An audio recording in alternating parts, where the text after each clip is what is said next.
కొత్త, founder of accidental which is located near J2 metro Hyderabad. ఈరోజు మనము హెయిర్ ట్రాన్స్ప్లాంటేషన్లో ఏమేమి డౌట్స్ ఉంటాయి, జనరల్గా పేషెంట్ అడిగే డౌట్ కానీ మాకు వీడియోలో కామెంట్ రూమ్గా వచ్చిన డౌట్స్ కానీ మీకు క్లారిఫై చేయడానికి మా consultant doctor Santosh, oral and maxillofacial surgeon and hair transplantologist sir ఇక్కడ ఉన్నారు. సో కామెంట్ రూపంలో వచ్చిన క్వశ్చన్స్ సార్ని అడుగుతాను. సో మీకు అర్థమయ్యే విధంగా అసలు మీకున్న చిన్న డౌట్స్ కానీ అవన్నీ క్లారిఫై చేస్తారు. అదే కాకుండా మీకు ఏమన్నా ఇంకా డౌట్స్ ఉంటే మీరు కమెంట్ రూపంలో మాకు తెలియజేయచ్చు.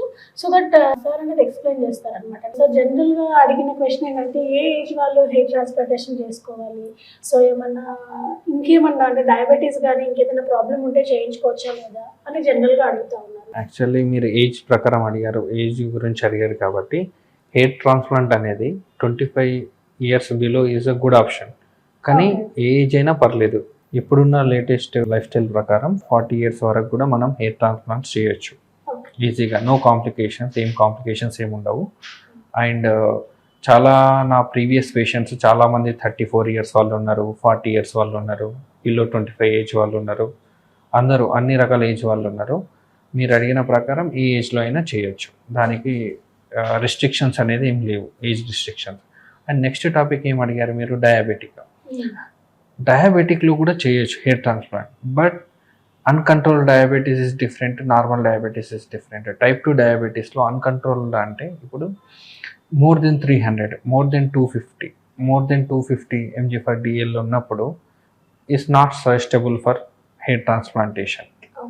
వాళ్ళకి ఏంటంటే ఎగ్జిస్టింగ్ ఏరియా, డోనర్ ఏరియాలో హెయిర్ తీసుకున్నప్పుడు మన ఫ్రంటల్ ఏరియాలో బ్లడ్ సప్లై అవన్నీ తక్కువగా ఉండొచ్చు. అలా అని డయాబెటిక్ పేషెంట్లు మొత్తంగా చేయొద్దని కూడా కాదు. వీ కెన్ డూ డయాబెటిక్ పేషెంట్లో హెయిర్ ట్రాన్స్ప్లాంట్, బట్ లిమిట్ అండి 250 పోస్ట్ అప్ వాళ్ళ కాస్ట్ని సబ్సైడ్ చేసిన తర్వాత హెయిర్ ట్రాన్స్ప్లాంట్ అనేది చేస్తాం. అండ్ మీరు అడిగిన దాని ప్రకారం ఇప్పుడు మేల్స్లో చూసుకుంటే ఈ డిసీజ్లో ప్రకారం చేయొద్దు. ఏ డిసీజులు అంటే ఇప్పుడు severe diabetes, cancer cases, systemic కండిషన్స్లో ఉన్నవాళ్ళు, severe infection patients, severe fungal patients, ఇలా కొన్ని పేషెంట్స్ అండి. లేడీస్లో చూసుకుంటే లో లెవెల్ హిమోగ్లోబిన్ లెవెల్లో ఉన్నవాళ్ళు అండ్ పీసీఓడి డిసీజ్ ఉన్నవాళ్ళు, వీళ్ళకి ఏంటంటే వీళ్ళకి కూడా చేయొచ్చు. కానీ అండర్లయింగ్ కాజ్ ఫస్ట్ సబ్సైడ్ చేయాలండి. ఫస్ట్ గైనకాలజిస్ట్ డాక్టర్ దగ్గర, జనరల్ ఫిజిషియన్ దగ్గర కన్సల్ట్ అయ్యి ఆ సబ్సైడ్ అయిన తర్వాత మనం hair transplant we can do అండి, నో ప్రాబ్లం.